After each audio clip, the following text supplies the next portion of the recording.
उपनिषद गुरु की महिमा इस प्रकार गाता है। गुरुदेव परो धर्मो, गुरुदेव परा गति, एकाक्षर प्रदात्मम नाभिनंदति, तस्य श्रुतपो ज्ञानम सुवृत्याम घटाम्बियुत। गुरु ही परम धर्म है, गुरु ही परम गति है। जो एक अक्षर के दाता गुरु का आदर नहीं करता, उसके श्रुत, तप और ज्ञान धीरे धीरे ऐसे ही क्षीण होकर नष्ट हो जाते हैं जैसे कच्चे घड़े का जल। भगवान क्या ऐसा ही है? स्वरूप अनंत।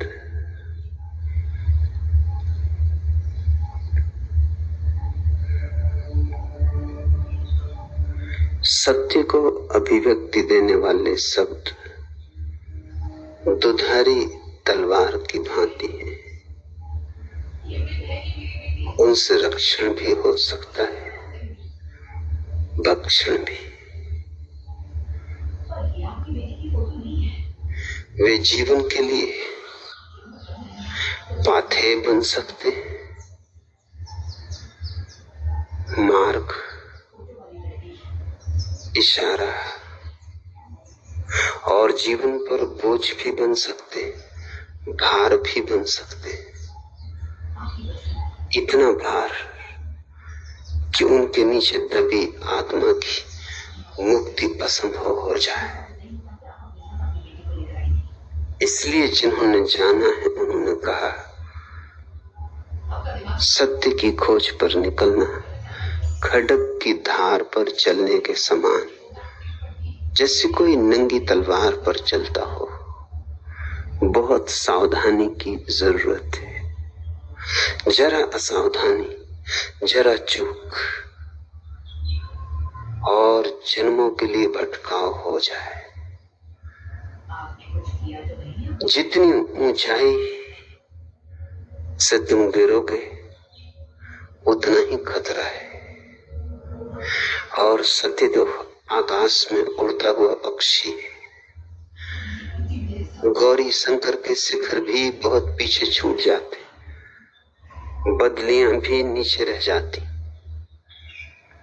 वहां एक एक श्वास सावधानी की होनी आवश्यक है। यह सूत्र उन खतरनाक सूत्रों में से एक है जिन्हें गलत समझ लो तो जहर हो जाए और ठीक समझ लो तो अमृत। और गलत समझना सदा आसान है, क्योंकि गलत समझ तो हम सबके पास है। समझ को ठीक करना तो साधना से संभव होता है, ध्यान से, चैतन्य को निखारने से, धोने से, स्वच्छ करने से। गलत समझ सभी के पास है, उपलब्धि है। यह सूत्र गुरु की महिमा के संबंध में प्रतीत होता है। असल में यह शिष्यत्व की महिमा का सूत्र है। गुरु तो बहाना है, मगर न शिष्य समझे न गुरु समझे। शिष्यों ने इस सूत्र को गुरु की पूजा आराधना का आधार बना लिया, और तथाकथित गुरुओं ने इसे शोषण का उपाय समझ लिया। सहारा मिल गया उपनिषदों का, वेदों का, कुरान का, बाइबल का।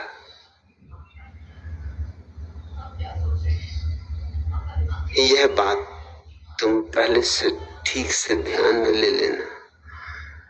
मैं चाहूंगा दोनों अर्थ तुम्हारे सामने साफ हो जाएं। देखने में तो यही लगता है कि उपनिषद कह रहा है गुरुदेव परो धर्मो, गुरुदेव परागति, गुरु ही परम धर्म है, गुरु ही परम गति है। गुरु की महिमा गा रहा है। इसलिए स्वरूपानंद ने पूछा कि उपनिषद गुरु की महिमा इस प्रकार गाता है। मैं तुमसे कहना चाहता हूं, इसमें गुरु की महिमा की बात ही नहीं। गुरु तो बहाना है, निमित्त मात्र है। और बहाने की इसलिए जरूरत है कि बिना बहाने के तुम अपने अहंकार का समर्पण न कर सकोगे। तुमने अहंकार, एक झूठ अपने भीतर पाल रखा है। तुम इसे सच ही मानकर चल रहे हो, और मानकर चल रहे हो इसलिए यह सत्य ही हो गया है। तुम्हारे लिए तो सत्य ही हो गया है।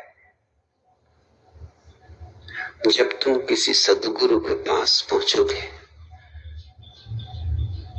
किसी बुद्ध के पास, किसी कृष्ण के पास,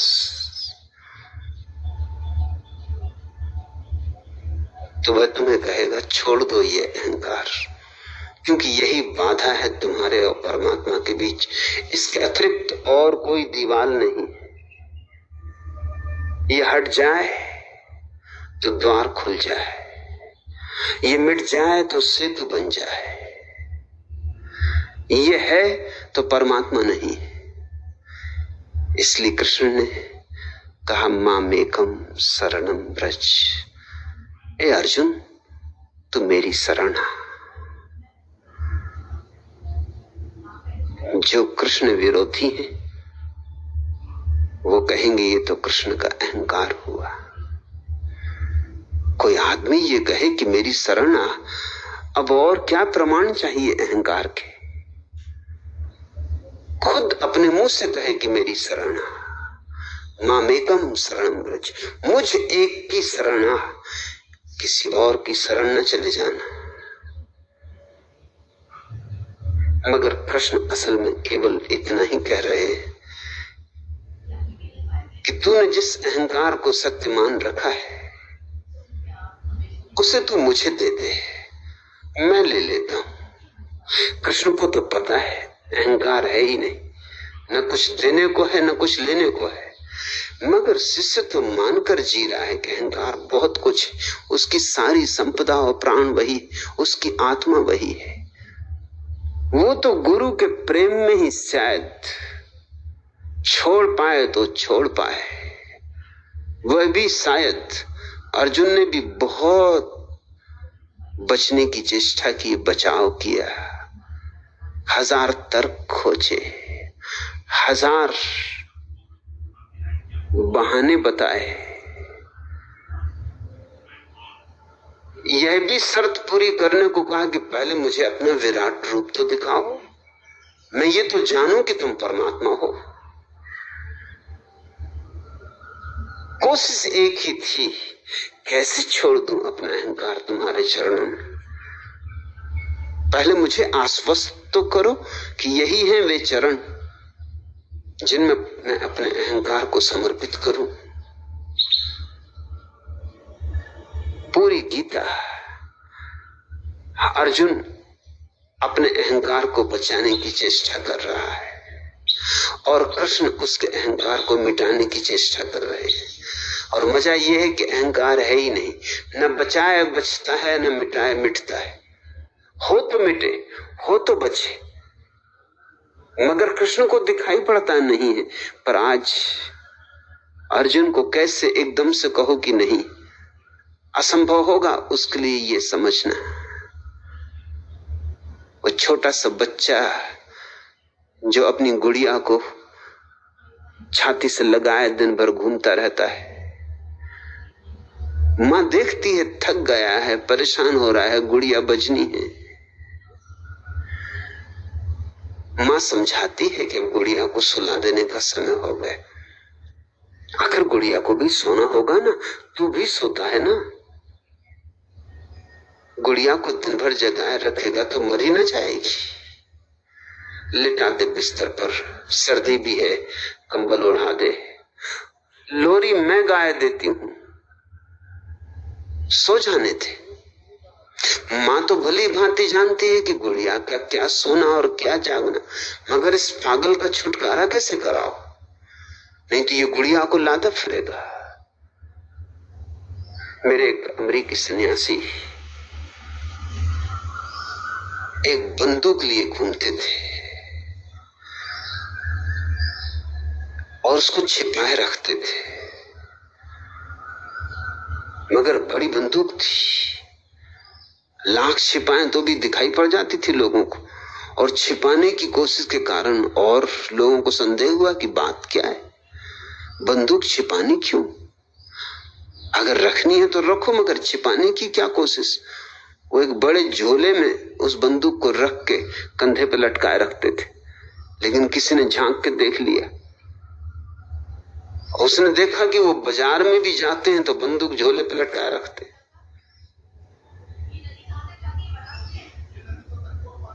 उन मित्रों ने शीला को खबर की कि यह आदमी खतरनाक मालूम होता है, यह आदमी बंदूक लिए चलता है। शीला ने उस बेचारे सन्यासी को बुलाया और कहा कि भाई, ये दिन रात बंदूक रखने का क्या प्रयोजन है? तब भी वो झोला अपने कंधे पे लटकाए थे। वो आदमी कहने लगा, मैं ऐसी मुसीबत में हूं कि जिसका हिसाब नहीं, न लटकाऊं तो बनती नहीं, लटकाऊं तो मुसीबत है। ये मेरे छोटे छोकरे को देखती हो, वो असली बंदूक नहीं है, खिलौना है। निकाल को उन्होंने बंदूक बताई, खिलौना है, मगर इतनी बड़ी कि इससे ढोई नहीं जाती, और ये दुष्ट इस बिना बंदूक के हिलता नहीं। जब तक ये बंदूक साथ ना हो ये चलने वाला नहीं, और मैं फंस मरा हूं, इसको यहां ले आया हूं। मैंने सोचा था कि इसकी भी यात्रा हो जाएगी, मगर ये मेरी जान लिए ले रहा है। रात को भी उठ को देख लेता है कि बंदूक इसके बिस्तर पे लेटी है कि नहीं, और बंदूक इतनी बड़ी खुद तो लेके चल सकता नहीं, सो मुझे लेके चलना पड़ रहा है। बाजार में भी लोग देखते हैं गौर से मुझे कि आदमी बंदूक क्यों लिए, और चूंकि लोग गौर से देखते हैं, मैं छिपाता हूं तो लोग और गौर से देखते, और मैं छिपाता हूं तो ये छोकरा झोले में झांक झांक के देखता है कि बंदूक है या नहीं। अब मां को तो पता है कि बोझ ही ढो रहा है ये बच्चा, मगर करो क्या? इस बच्चे को अभी ये समझाना है कि ये सिर्फ खिलौना है, गलत होगा, बेईमानी होगा, इसे समझ में ना आएगा, ये रोएगा।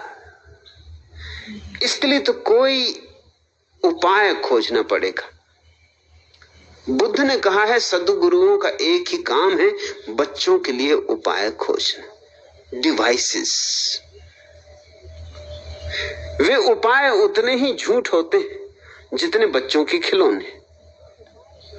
जैसे एक कांटे से हम दूसरे कांटे को निकाल लेते और फिर दोनों कांटों को फेंक देते, वैसे ही एक झूठ से दूसरे झूठ को निकाला जाता है और फिर दोनों को फेंक दिया जाता है। गुरु की तरफ से तो बात साफ है कि अहंकार नहीं है। अगर गुरु भी मानता हो कि अहंकार है तो अभी गुरु नहीं है। गुरु तो वही है जिसे पता चल गया कि मैं नहीं हूं, केवल परमात्मा है, केवल भगवत्ता है, मैं नहीं हूं, भगवान है। जैसा गुरु को पता चल गया है वैसा ही चलवाना चाहता है पता शिष्य को भी, मगर भी शिष्य तो बहुत दूर है, उस शिखर को छूना अभी दूर है। अभी तो जो नहीं है उसको पकड़े बैठा है, लेकिन जो नहीं है वो भी जब तुम पकड़े होते हो और जोर से पकड़े होते हो तो उसे छुड़ाने के लिए कोई उपाय करना होगा। गुरु खुद को भी उपाय बना लेता है। वो कहता है ठीक, मैं संभाल के रख लूंगा, तू अहंकार को मुझे दे दे। क्या तू सोचता है तेरे पास ज्यादा सुरक्षित? मेरे पास ज्यादा सुरक्षित होगा। मैं इसकी ज्यादा साज संभाल कर लूंगा। गुरु की सारी चेष्टा यह है कि शिष्य में श्रद्धा जगाए, प्रेम उमगाए, इतना प्रेम, इतनी श्रद्धा कि वो अपने इस अहंकार को जो प्राणों से भी प्यारा है उसे गुरु के चरणों में रखते ही राज खुल जाएगा। रखते ही शिष्य को भी पता चल जाएगा कि जो उसने रखा है वह है नहीं। कहते ना, मुट्ठी बंधी हो तो लाख की, खुल जाए तो खाक की। वो ठीक है बात, वह कहावत जिसने भी इजाद की हो, खूब जान की इजाद की हो, बंधी मुट्ठी लाख की। वो जब तक भीतर छिपाया हुआ था अहंकार, तब तक लाख का था, मुट्ठी बंधी थी। खुली मुट्ठी खाक की। गुरु के चरणों में रख के उसको भी तो दिखाई पड़ जाएगा कि क्या चरणों में रखा है, कुछ भी तो नहीं था ही नहीं। जो गुरु का काम है शिष्य से उसको छीन लेना जो उसके पास नहीं है, और दूसरा काम है उसे वह दे देना जो उसके पास है ही। गुरु का काम बड़ा बेबूझ है, अटपटा है। जो नहीं है उसे छीनना है, और जो है ही उसे देना है। अहंकार को ले लेना है और आत्मा को देना है। और मजा ये कि अहंकार है ही नहीं, आत्मा ही है। मगर तुम जब तक अहंकार को माने हो, जब तक नहीं पर तुम्हारी आंखें टिकी हैं, तब तक है का तुम्हें दर्शन न होगा। इसलिए गुरु स्वयं ही एक उपाय है। पतंजलि ने तो बहुत अद्भुत सूत्र कहा। पतंजलि ने तो मनुष्य के जीवन में क्रांति लाने के लिए जो विधियां बताई हैं, ईश्वर को भी उन विधियों में एक विधि माना है। पतंजलि ये कहते ही नहीं कि ईश्वर है या नहीं, ये सवाल ही नहीं। ईश्वर भी एक आलंबन है अहंकार को छोड़ने का। मान लो तो पत्थर भी काम का हो जाता है, और न मानो तो स्वयं बुद्ध भी सामने खड़े हो तो किस काम के। मान लो तो पत्थर की मूर्ति भी बुद्ध की जीवन में क्रांति ले आए। क्यों? क्योंकि पत्थर की मूर्ति के सामने भी अहंकार चढ़ाया जा सकता है। हालांकि जरा कठिनाई होगी, क्योंकि पत्थर की मूर्ति न समझाएगी, न तर्क करेगी, न तुम्हारे तर्कों का खंडन करेगी, न तुम पर चोट करेगी। मगर अगर तुम्हारा भाव गहरा हो, तुम्हारी प्रीति गहरी हो, तुम्हारी श्रद्धा गहन हो, तो पत्थर की मूर्ति के सामने भी रख दे सकते हो, और वहीं मुट्ठी खुल जाएगी, और वहीं पता चल जाएगा कि अहंकार तो था ही नहीं। मैं एक झूठ के साथ जी रहा था, मैंने एक सपने को अपने भीतर सजा रखा था। मैं सपने में ही जीता था, उठता था, बैठता था, चलता था। सपना टूट गया, नींद खुल गई। यह तो मूल प्रयोजन है इस सूत्र का। यह गुरु की महिमा नहीं, अहंकार का खंडन है। गुरुदेव परो धर्मो, गुरुदेव परागति। गुरु ही परम धर्म है, क्योंकि अहंकार छूटा कि तुम्हें अपने स्वभाव का पता चला। धर्म का अर्थ होता है स्वभाव। न हिंदू, न मुसलमान, न ईसाई, न जैन, न बौद्ध, ये संप्रदाय हैं, धर्म नहीं। ये अलग अलग संप्रदाय हैं धर्म तक पहुंचने के। दुनिया में कोई 300 संप्रदाय हैं, सब धर्म तक पहुंचते। 300 रास्ते। संप्रदाय का मतलब रास्ता, मार्ग, नाव, घाट। किस घाट उतरे क्या फर्क पड़ता है? घाट बहुतेरे, नदी तो एक है। नदी एक, घाट बहुतेरे। इस पार से उस पार चले गए, किस नौका में बैठे, इससे भी क्या फर्क पड़ता है? नौका इस रंग की थी कि उस रंग की, कि ये झंडा लगा था नौका पर कि वह झंडा लगा था, क्या फर्क पड़ता है? नौका वह जो उस पार ले जाए। कि कोई घाट हो, कोई तीर्थ हो, तीर्थ का मतलब होता है घाट, कोई तीर्थ हो कोई घाट हो, कोई तीर्थंकर हो कोई मल्लाह हो। तीर्थंकर का मतलब होता है मल्लाह, माझी, नाविक, जो तुम्हारी नाव को खेके ले जाए इस पार से उस पार। कोई हो महावीर कि बुद्ध कि कृष्ण कि क्राइस्ट कि मोहम्मद, चलेगा, क्या अंतर आता है? उस पार पहुंच जाओ।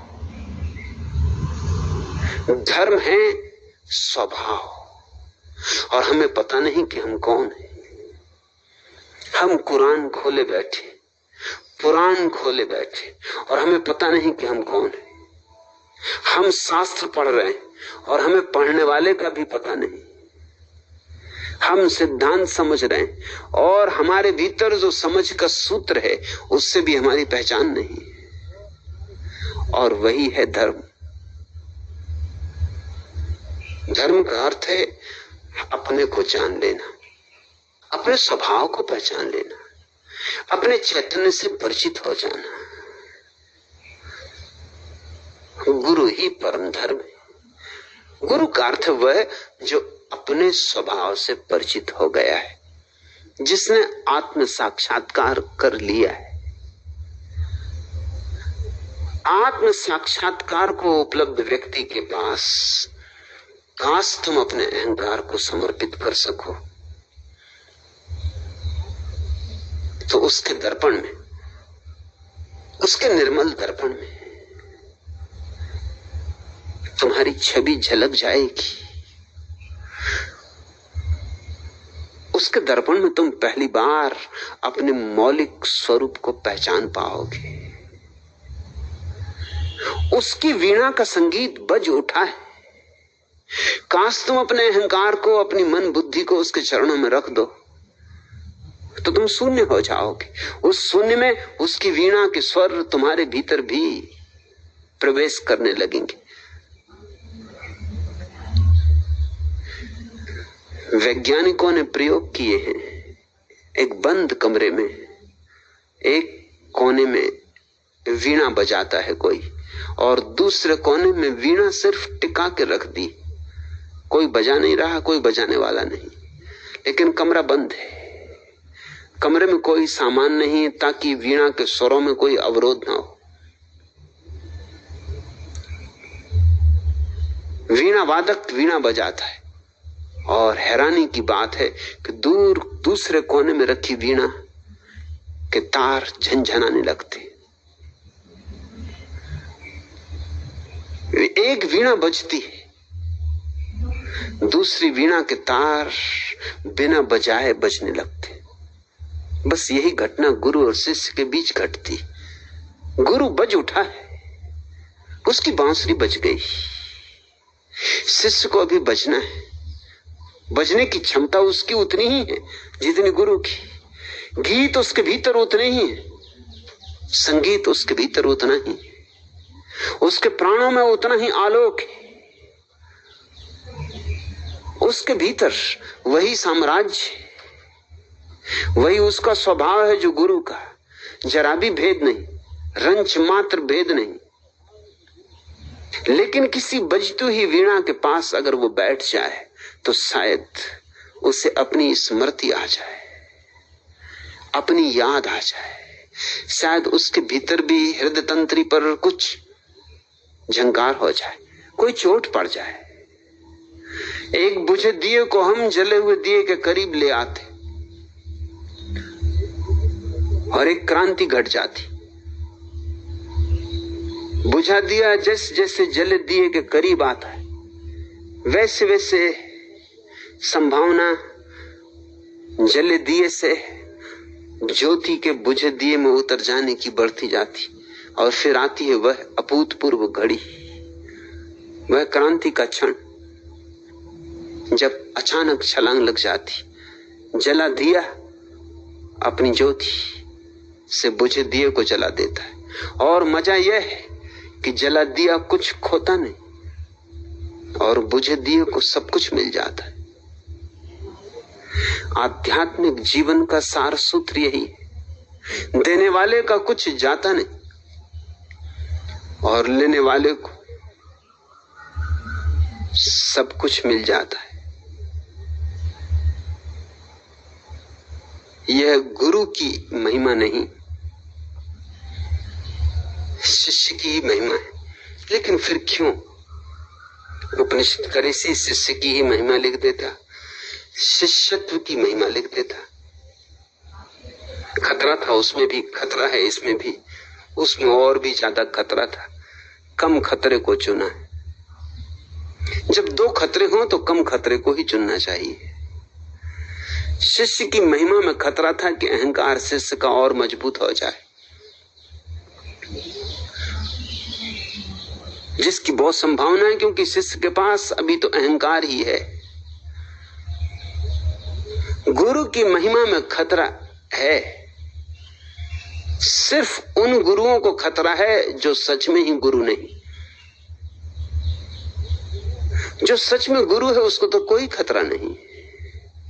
जिसने अपने अहंकार को देख ही लिया है, उसकी असत्ता देख ली, उसके लिए तो कोई खतरा नहीं। उसकी तुम कितनी ही महिमा गाओ, उसके चरणों में सिर रखो, फूल चढ़ाओ, उसकी आरती उतारो, कुछ फर्क नहीं पड़ता।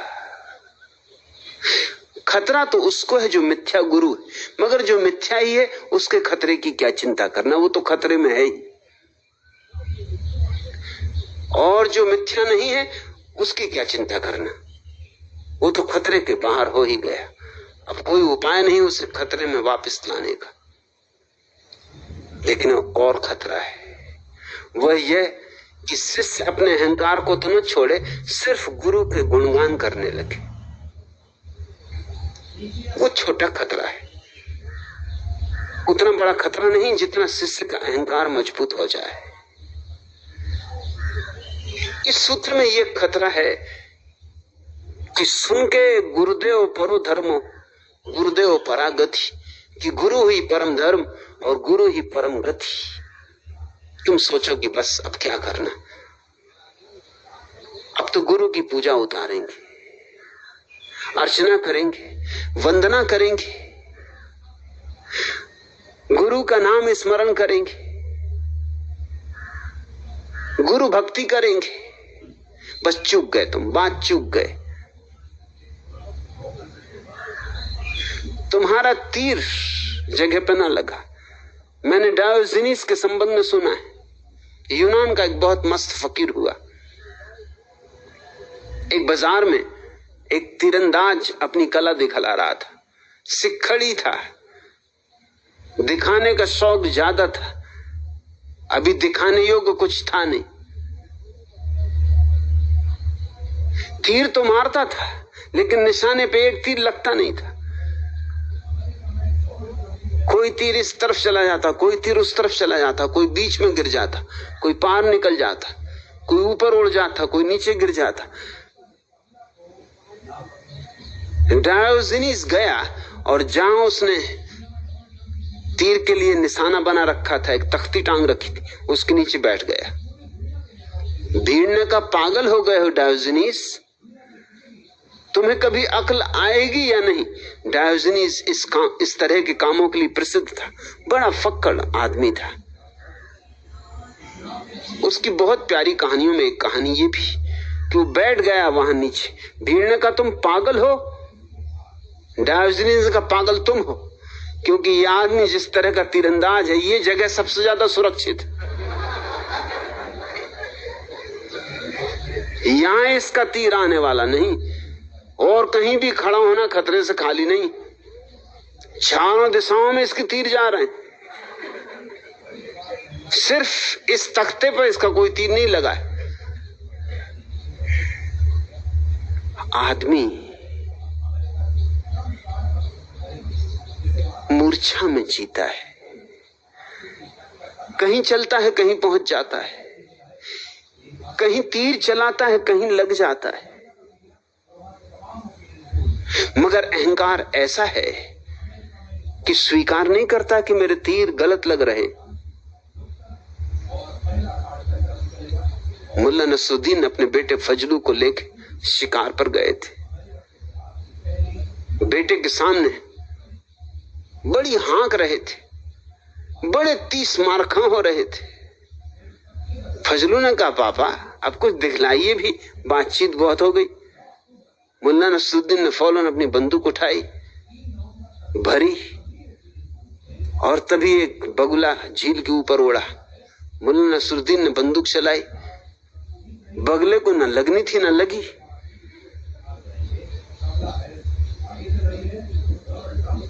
फजलू इसके पहले कुछ बोले कि मुल्ला थोड़ी देर तो उड़ते हुए बगले को देखता रहा और बोला, देख बेटा देख, चमत्कार देख,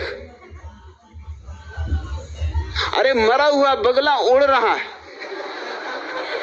आदमी मानने को राजी थोड़ी होता है कि मेरे निशाने नहीं लगे। चमत्कार दिखलाता है कि देखो मरा हुआ बगला उड़ रहा है। फजलू ने कहा, वही तो पापा मैं सोचूं कि बंदूक भी चल गई और बगला उड़ भी रहा है। नसरुद्दीन का चमत्कार होते हैं बेटा, दुनिया में चमत्कार ही चमत्कार है। देखने वाले चाहिए, आंख चाहिए, तो चमत्कारों की कोई कमी नहीं। चूकने की संभावना है अगर तुम गुरु की पूजा में लग जाओ। निशाना भटक गया। गुरु की पूजा का सवाल नहीं, गुरु के चरणों में अपने अहंकार को चढ़ा देने का सवाल। फूल चढ़ाने से कुछ भी ना होगा और न आरती बंधन से। अहंकार को रख दो उसके चरणों में, समर्पित कर दो, बस हो गई पूजा, हो गया बंधन, हो गई अर्चना।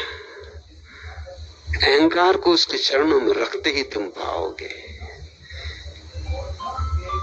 कि जो था ही नहीं मगर भीतर छुपा था तो दिखाई नहीं पड़ता था, अब प्रकट हो गया, मुट्ठी खुल गई। उसी क्षण दिखाई पड़ेगा अपना स्वभाव, अपनी आत्मा, अपनी चैतन्य की प्रतीति। इसी को कहा है जो एक अक्षर के दाता गुरु का आदर नहीं करता। एक अक्षर, अक्षर शब्द बड़ा प्यारा है, जिसका कभी क्षय ना हो, जो कभी विनष्ट ना हो।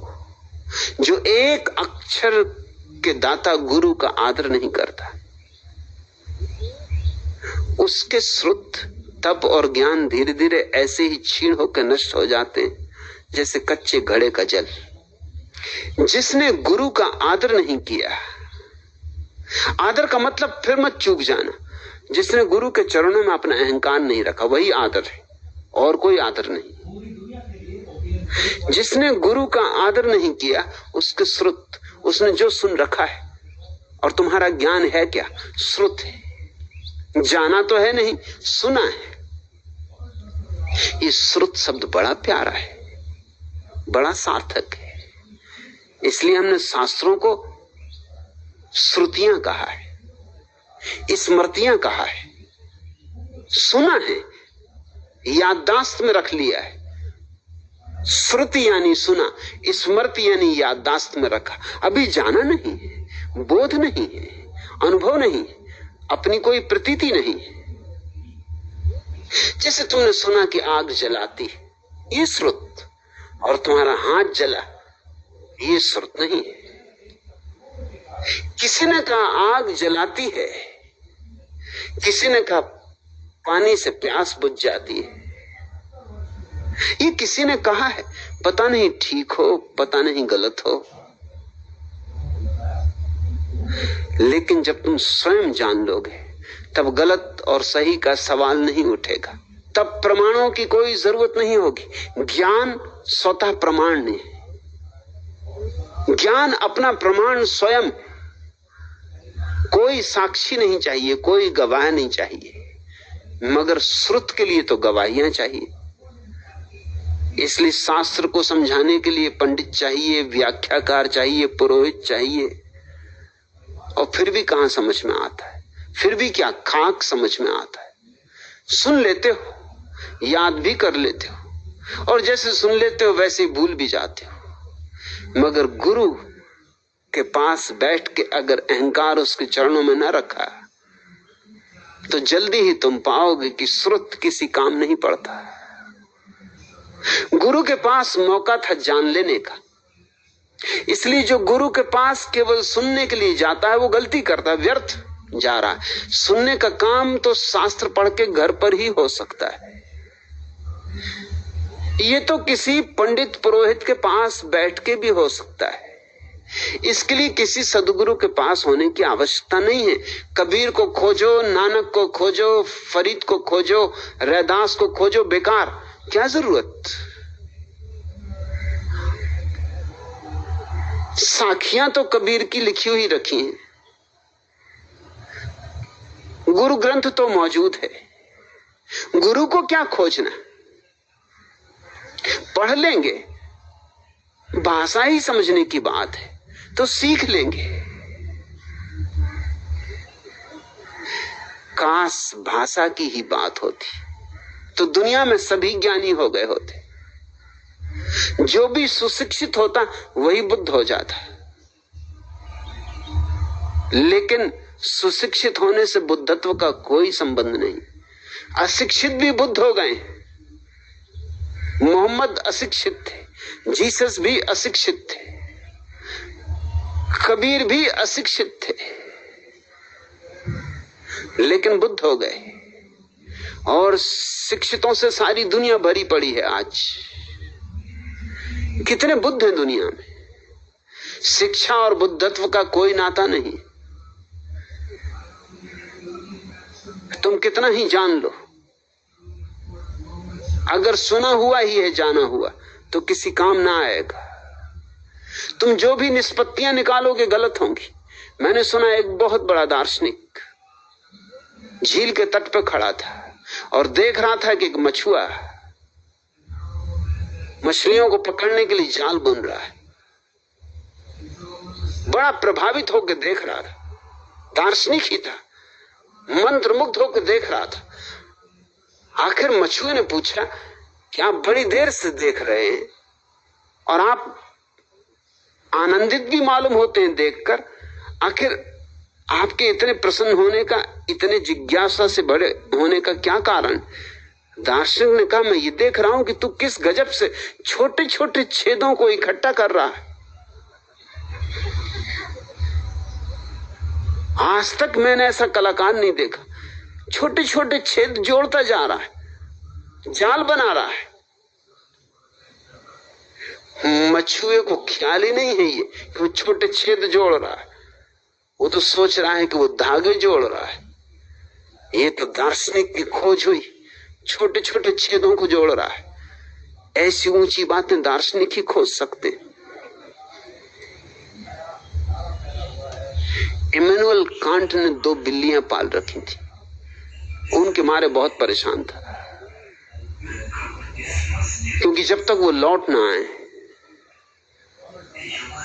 तब तक वो सो नहीं सकता था। किसी मित्र ने कहा कि तुम व्यर्थ परेशान होते हो, एक छेद कर दो दरवाजे में, जब भी उनको आना होगा लौट आएंगे। अब बिल्लियां ही हैं, चूहों की तलाश में निकली हैं रात में, कभी देर हो जाती, कभी जल्दी हो जाती। कोई चूहों की कोई रेस्टोरेंट तो है नहीं कि गए और बैरे को बुलाया हो, कहा कि ले आ 2 चूहे, 2 प्लेट चूहे। खोजेंगी बेचारी, कहीं पाएंगी, कभी देर से पाएंगी, कभी जल्दी। तुम नाहक रात आधी आधी खराब करते हो, फिर गुस्सा होते हो, बनाते हो। फिजूल की बात, छोटा सा काम। इतने बड़े बुद्धिमान आदमी, एक छेद कर दो, बिल्लियां जब आएंगी आ जाएंगी और सो जाएंगी। बात जची इमैनुअल कांट को। दूसरे दिन मित्र ने देखा, हैरान हो गया, उसने 2 छेद किए हुए थे। मित्र ने पूछा 2 किस लिए छेद किए? इमैनुअल कांट ने कहा 2 बिल्लियां हैं ना, एक छोटी एक बड़ी, एक छेद में से दोनों कैसे घुसेंगी? जैसे कि एक ही साथ घुसना है। अरे इतनी अकल तो बिल्लियों में भी है कि एक साथ नहीं घुसेंगी। मगर दार्शनिकों की अकल का क्या कहो, उसने गणित के हिसाब से 2 छेद कर दिए। एक बड़ी बिल्ली के लिए बड़ा छेद, एक छोटी बिल्ली के लिए छोटा छेद। इतना ही नहीं, कोई भूल चूक ना हो जाए, उसने छोटे छेद पे लिख दिया छोटी बिल्ली के लिए, बड़े छेद पे लिख दिया बड़ी बिल्ली के लिए। बड़ी बिल्ली कहीं छोटे छेद में घुस जाए तो फंस जाए, और छोटी बिल्ली अगर बड़े छेद से निकले ज्यादा निकल जाए। दार्शनिक बड़ी चिंताएं कर लेते हैं, बड़ी तार्किक चिंताएं कर लेते हैं। श्रुत ज्ञान ज्ञान नहीं, ज्ञान का धोखा है। इसलिए सूत्र ठीक कहता है कि अगर गुरु के पास रहकर अहंकार को समर्पित न किया तो तुम जान न पाओगे। गुरु के पास सुनते ही मत रहना, क्योंकि सुनने का काम तो 2 कौड़ी के पंडित करवा देते हैं। सत्यनारायण की कथा कोई भी करवा देता, न उसमें सत्य होता न नारायण होते, कथा पूरी हो जाती। न कहने वाले को पता है न सुनने वाले को पता है। कहने वाले ने कह दिया, सुनने वाले ने सुन लिया, न कहने वाले ने कहा न सुनने वाले ने सुना। बात जहां थी वहीं के वहीं रही। कितनी दफा सत्यनारायण की कथा हो चुकी, तुम्हें पता चला कि सत्य क्या है, कि नारायण क्या है। अरे उससे भी तो पूछो जो करवाता है, रोज मोहल्ले में इधर से उधर करवाता फिरता है, दिन में 5-7 जगह करवा देता सत्यनारायण की कथा, उसको सत्य का कुछ पता है? किसी को प्रयोजन ही नहीं है, किसी को लेना देना भी नहीं है। संत भीकण हुए, राजस्थान के एक छोटे से गांव में बोल रहे थे। सुनने वाले सुन रहे थे, जैसे सुनने वाले सुनते। धार्मिक सभाओं में कोई सुनने के लिए तो जाता नहीं, धार्मिक सभाओं में तो लोग सोने के लिए जाते। चिकित्सक तक जिनको नींद नहीं आती, अनिद्रा की बीमारी, उनसे कहते भैया सत्संग करो। सत्संग में जिसको नींद ना आ जाए वो बड़ा गजब का आदमी। जिसको रात भर भी नींद नहीं आती, उसको जैसी ब्रह्मचर्चा शुरू हुई कि नींद आनी शुरू हो जाती। और फिर दिन भर के थके मांदे लोग सांझ को भीकण का भाषण सुनने आए थे। गांव का जो सबसे बड़ा धनपति था आसुजी, वो स्वभाव था धनपति था गांव का, तो सबसे आगे बैठा था, भीखण के बिल्कुल सामने बैठा था। मारवाड़ी था, बड़ी तोंद, और जब नींद में आए तो ऐसा घुर रहा है और पूरा पेट हिले कि भीकण जी का बोलना मुश्किल कर दिया उसने। आखिर भीकण ने कहा, आसो जी सोते हो? जल्दी से आंख खोली। संगा नहीं नहीं महाराज, कभी नहीं। अरे आप प्रवचन करें और मैं सो, भीखण भाखण करें और मैं सो, कभी नहीं कभी नहीं। आंख बंद करके सुनता हूं महाराज।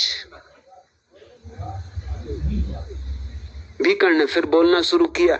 वो कोई आंख बंद करना ही तो था नहीं, क्योंकि आंख बंद करने से कोई घुर्राता नहीं। मगर फिर आंसू जी घुर्राने लगे। भीकण ने फिर कहा, आंसू जी सोते हो? अब जरा आंसू जी को गुस्सा आ गया कि गांव भर सुन रहा है, बार बार मेरे नाम लेके कहते सोते हो सोते हो। उसने कहा, आपको हुआ क्या? आपको व्याख्यान देना है कि बस मुझ पे नजर रखनी? अरे पूरा गांव देख रहा है, पूरा गांव सुनने आया है, गांव भर में चर्चा होगी कि आंसू जी सो रहे थे। क्यों ऐसी बात कहते हैं आप? मैंने आपका क्या बिगाड़ा? अरे मैं तो ध्यान पूर्वक सुन रहा हूं। भीकण ने फिर बोलना शुरू कर दिया। आंसू जी फिर सो गए, फिर घुर्राए। भीकण ने कहा, आंसू जी जीते हो? भीकण ने कहा, नहीं नहीं महाराज। फिर आप वही बातें करने लगे। बिल्कुल नहीं। भीकण ने कहा, अब आप फंस गए, क्योंकि मैंने वो बात कही नहीं। वो वही सुन रहे हैं कि सोते हो, नींद में ही है। वो किसी तरह पुरानी बात याद रखी, श्रुत था, याद रहा कि 2 दफा पूछ चुके हैं सोते हो, तो इस बार भी वही पूछा होगा। अब की बार सवाल बदल दिया था भीकण ने, खूब तरकीब की थी। कहा आसू जी जीते हो? मगर आसू जी नींद में थे, इंकार कर गए कि नहीं नहीं महाराज, कभी नहीं। कौन कहता है? आप कैसी बातें करते हो? आप क्यों बार बार वही बात करते हो? भीकण ने कहा अब न चलेगा, अब मैंने वही बात नहीं की, अब मैंने कुछ और बात की। लेकिन वहां सुनने वाला कौन है? गुरु के पास भी जो सुनने के लिए इकट्ठा हुआ है वह गलती कर रहा है। ये काम तो 2 कौड़ी के आदमी कर देंगे। गुरु के पास तो अहंकार विसर्जित करो तो दृष्टि खुले। सत्य कानों से नहीं आता, याद रखना, आंखों से आता है। सुना सुनी की है नहीं, लिखा लिखी की है नहीं, देखा देखी बात। कान से नहीं आता सत्य, नहीं तो ग्रामोफोन रिकॉर्डों से आ जाए। आंख से आता है, देखने से आता है, दृष्टि, दर्शन। जो व्यक्ति गुरु के पास भी सुन रहा है या पुराने सुने हुए को लेके बैठा है, उसका श्रुत क्षीण हो जाएगा। सुने हुए का कोई मूल्य ही नहीं है। वो तो अब खोया तब खोया, उसका तप भी व्यर्थ हो जाएगा। जिसने सुन सुन के तप किया है उसका तप ही गलत होता है। तुम भी उपवास करते हो क्योंकि तुमने सुना कि महावीर ने उपवास किया और उपवास करके परम सत्य को पा लिया। बात उल्टी है।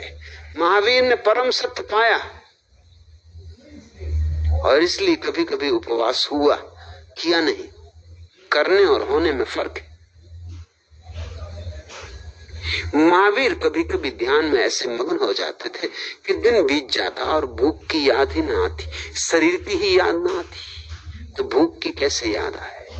शरीर की ही बात बिसर जाती तो स्वभाव था भूख की बात भी बिसर जाती। यही उपवास शब्द का अर्थ है। उपवास का अर्थ है अपने निकट होना, आत्मा के निकट होना, इतने निकट होना कि शरीर बहुत दूर रह जाए, उसकी ध्वनि भी सुनाई ना पड़े, इतना पीछे छूट जाए कि दिखाई भी ना पड़े कि अब है या नहीं। उपवास शब्द बड़ा प्यारा है। अब तो राजनेता भी जो करते हैं उसको उपवास कहते हैं लोग। अनशन कहो, भूखे मर रहे हैं ये कहो, लेकिन उपवास मत कहो। उपवास बड़ा ऊंचा शब्द है। वो तो सिर्फ महावीर और बुद्ध जैसे व्यक्तियों के लिए सार्थक है। मोरारजी देसाई जो करते हैं वो अनशन है, उपवास नहीं। उपवास के लिए तो कुछ और ही प्रक्रिया चाहिए। उपवास तो ध्यान का फल है। जब कोई ध्यान में डुबकी लगाता है गहरी और आत्मा में ठहर जाता है तो शरीर भूल जाता है। दिनों बीत सकते और शरीर की स्मृति ना आए, तो उतनी देर भीतर वास हुआ, इसलिए भोजन की जरूरत न पड़ी। याद ही ना पड़ी तो जरूरत कैसे पड़ती? शरीर से इतने दूर निकल गए कि शरीर खबर भी ना दे पाया कि मैं भूखा हूं, कि मैं प्यासा हूं। यह उपवास। लेकिन जिसने किसी तरह भूख को संभाल रखा है, किसी तरह अनशन किए बैठा है, नहीं खाएंगे, लेकिन मन में खाने ही खाने के विचार चल रहे हैं, भोजन ही भोजन के विचार चल रहे हैं, चलेंगे क्योंकि बैठे तो तुम शरीर के पास हो और भ्रांति ये पैदा कर रहे हो कि उपवास है। सच तो यह है कि जब तुम अनशन करोगे तब तुम शरीर के पास ज्यादा रहोगे, रोज से भी ज्यादा रहोगे। इस तरह का तप तो क्षीण हो जाएगा।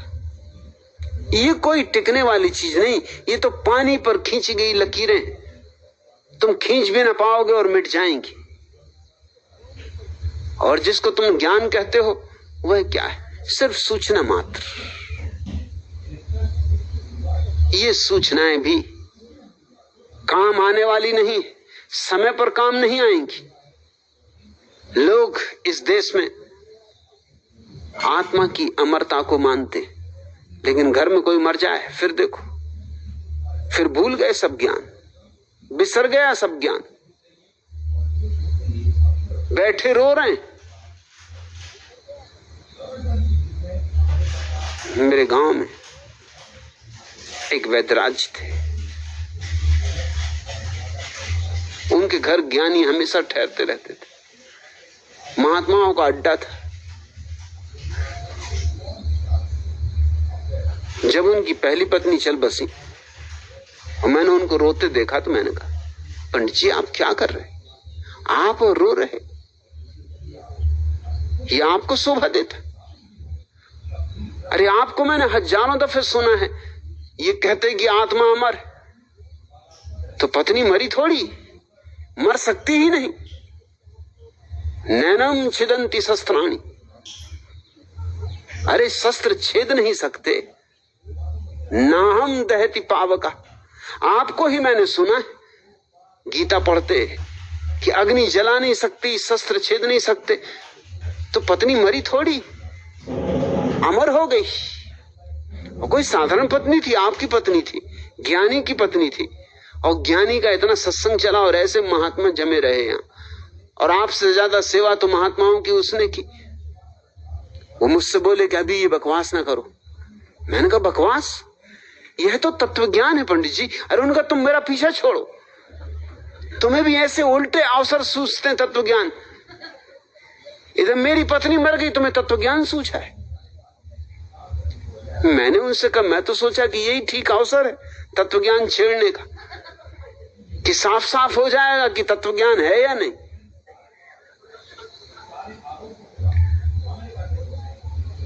मैंने उनसे कहा वैसे आपकी मर्जी, लेकिन अब ख्याल रखना, अब कभी ये अगर मैंने सुना आपको कि आत्मा अमर है तो फिर मुझसे बुरा कोई नहीं। उनका तुम्हारा मतलब? मैंने कहा कि मैं मतलब बताऊंगा, अब कभी इस घर में ठहरने नहीं दूंगा किसी महात्मा को। फिर इसके बाद जब मैं उनको गीता पढ़ते देखता था, मैं फौरन पहुंच जाता था कि बंद करो। वो मुझे देख के गीता बंद कर देते कि तुम जाओ, तुम क्यों मेरे पीछे पड़े हो?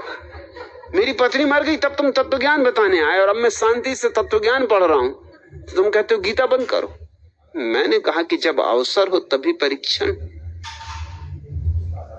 उसी वक्त मौका था कि आपको मैं हंसता मुस्कुराता देखता, आनंदित देखता, तो जानता कि ज्ञान ज्ञान है, ये केवल सूचना थी।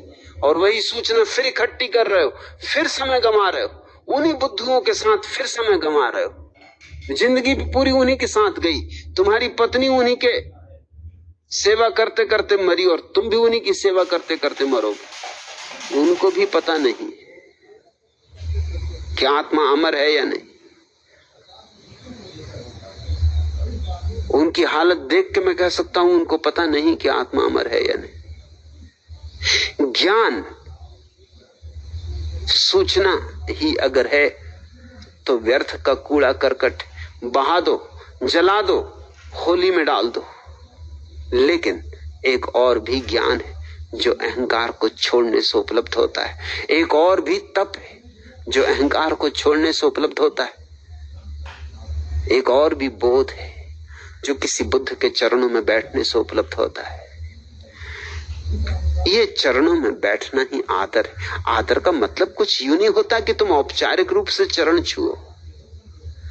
इस देश में तो चरण छूना एक औपचारिकता है। कोई किसी के चरण छू रहा है, जो देखो उसी के चरण छू रहा है। चरण छूने से जैसे कुछ हो जाएगा, चरण छूने से कुछ भी ना होगा। भाव पूर्वक अहंकार का विसर्जन, तब ये सूत्र तुम्हें गहरा मालूम पड़ेगा।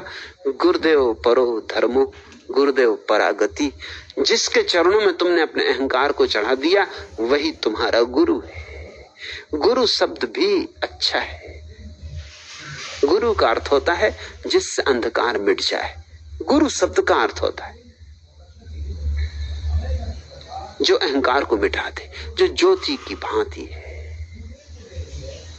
और निश्चित ही ज्योति ही गति, क्योंकि छोटी सी ज्योति भी तुम्हें मिल जाए तो तुम्हारी सूर्य की तरफ यात्रा शुरू हो गई।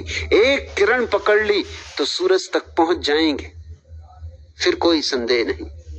एक नदी की धार में तुम उतर गए तो सागर तक पहुंच जाओगे, पहुंच ही जाओगे। एकाक्षर प्रदात्मम नाभिनंदति। अभागा है वह व्यक्ति जो अक्षर देने वाले को भी अभिनंदन न करता हो, अहंकार जिसके चरणों में न रखता हो, जिसके सामने झुकता न हो। तस्य श्रुत तपो ज्ञानम सुव्रत्याम घटाम्युत। उसका सब कुछ ऐसे छीन हो जाता है जैसे कच्चे घड़े में भरा हुआ जल बह जाएगा। जल ही नहीं बह जाएगा, धीरे धीरे घड़ा भी बह जाएगा। जल भी जाएगा, घड़ा भी जाएगा। और जिसने अहंकार को चढ़ाया वह पक्का घड़ा है, वह अग्नि से गुजरा पक्का। अब उसमें जो भी भरा जाएगा भरा रहेगा। पक्का घड़ा हो जाए व्यक्ति तो अमृत से भर सकता है, लेकिन उस पकान के लिए, उस परम अवसर की तलाश में तुम्हें कुछ गंवाना पड़ेगा। हालांकि जब गंवाओगे तब लगेगा गंवा रहे हो, गंवाने के बाद तो तुम हैरान होगे तुमने कुछ भी गंवाया नहीं, कमाया ही कमाया। इस दुनिया का गणित तुम ठीक से समझ लो। इस दुनिया में कमाओगे तो कमाओगे, गंवाओगे तो गंवाओगे, लेकिन इसके पार जो दुनिया है वहां अगर कमाओगे तो गंवाओगे, अगर गंवाओगे तो कमाओगे।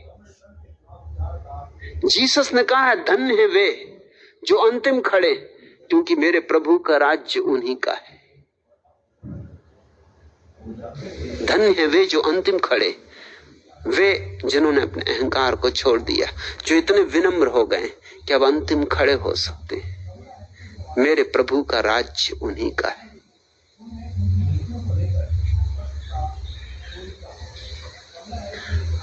दूसरा प्रश्न। प्रथमा प्रश्नम संस्कृतस्य सूत्राणाम श्रवणोपरांतम प्रवचनमा त्रिसहस्रजन मध्ये त्वं जागृति केवलम। अर्थात हे भगवान, पहले प्रश्न में ही संस्कृत के सूत्रों को सुनकर प्रवचन में बैठे 3000 जनों में केवल आप ही जागृत रह जाते। चिदानंदनम पूर्णानंदनम सहजानंदनम शरणानंदनम अपि प्रतिदिनम सूत्रा मूत्रा पूछन्ते कछु और धंधा न करन्ते। अर्थात ये स्वामी चिदानंद, पूर्णानंद, सहजानंद, शरणानंद भी रोज रोज सूत्र मूत्र आदि ही पूछते हैं, कुछ और काम नहीं करते। कछु और न करन्ते, बस सूत्र मूत्र ही पूछन्ते। कबहू आइसक्रीम या पानी पूरी का नाम तक न ले बनते। खुद भूखों मरनते अरु हमऊ मारनते। भगवान जठराग्नि उपनिषद के इन श्लोकों के अनुसार कृपा पूर्वक समझाइए, क्या इन लोगों को हत्या का पाप ना लगनते? अमृत प्रिया भाई, तू सत्य कहती।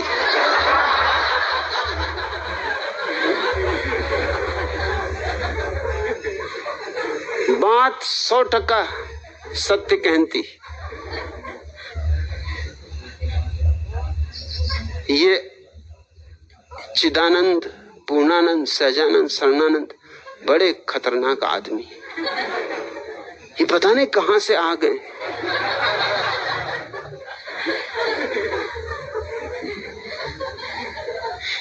इन दुष्टों को कछु और न सूझनते, ना कछु समझनते, बस पूछनते ही पूछनते। जरा भी ना सोचनते। मैं तो बहुत कछु समझायो, अब तू ही इन्हें जगा बनते तो जगा बनते। भाई इन्हें समझा कि भाई काय को मारा मारी करन थे, काय को ना शांति धरन थे। अमृत प्रिया खोज, मिल जाएंगे, यही है, सब यही मौजूद है।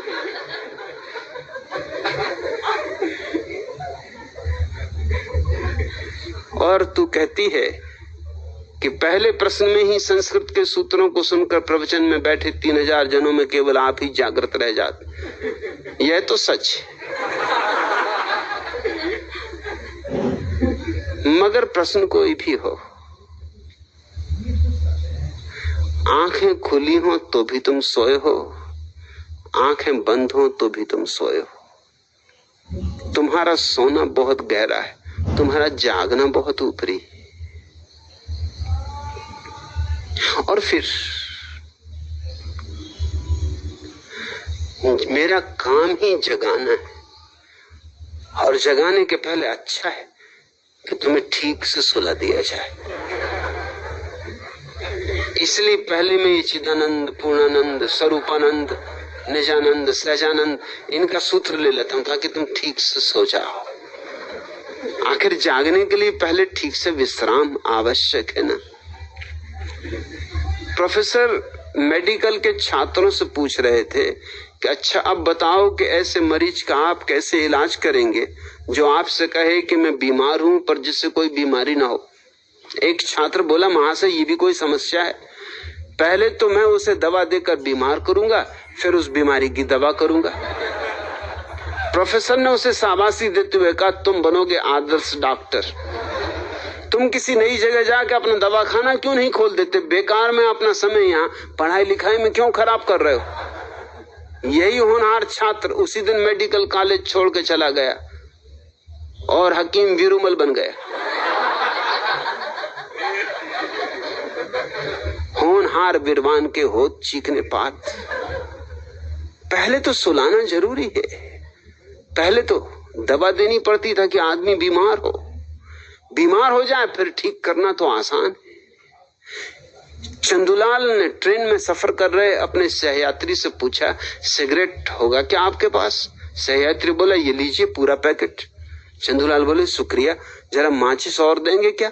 सहयात्री बोला, यह लाइटर लीजिए और इसे आप अपने पास ही रख सकते। चंदूलाल आश्चर्य भरे स्वरों में बोले, जनाब यह दरिया दिली, लगता है आप कोई जागीरदार हैं या कोई अरबपति व्यापारी। सहयात्री बोला, महोदय न तो मैं कोई जागीरदार हूं और न कोई अरबपति व्यापारी हूं, मैं तो फेफड़ों के कैंसर का डॉक्टर हूं, हकीम वीरूमल।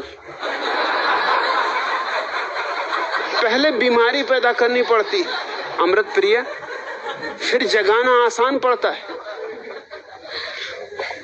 और ये सब मेरे काम में ही लगे, चिदानंद, पूर्णानंद, सहजानंद, शरणानंद, ये ऐसे ऐसे सूत्र ले आते कि तुम जी भर के सो लो, कछु और न करन थे, बड़े ज्ञानी भवन थे। ज्ञानी कछु और कैसे करन थे, बस सूत्र मुत्तर ही पूछन थे, कभू आइसक्रीम या पानी पूरी का नाम न ले बनते। भाई ये चौपाटी पे ही रह बनते। वे पानी पूरी से बहुत छकन थे।